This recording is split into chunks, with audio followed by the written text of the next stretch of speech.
एक गांव में दो किसान रहते थे। एक अमीर था और दूसरा गरीब। अमीर किसान के पास कई खेत, मवेशी, मुलाजिम और जदीद ज़राई आलात थे, जबकि गरीब किसान के पास सिर्फ एक छोटा सा खेत, एक बील और अपने हाथों की मेहनत थी।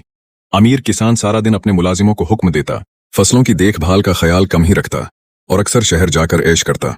वो समझता था कि दौलत ही सब कुछ है, मेहनत की उसे जरूरत नहीं।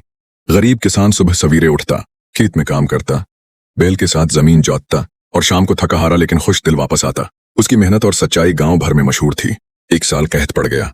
बारिश न होने के बाद खेत सूख गए। अमीर किसान के मुलाजिम काम छोड़कर चले गए क्योंकि तनख्वाहें बंद हो गईं। इसके खेत बंजर हो गए, मवेशी मरने लगे और शहर के लोग भी उसे भूल गए। लेकिन गरीब किसान ने कहत के बावजूद हिम्मत न हारी। उसने बारिश के पानी को संभाल कर इस्तेमाल किया, बैल के जरिए जमीन नरम की और महदूद पानी में भी फसल लगाने की कोशिश की।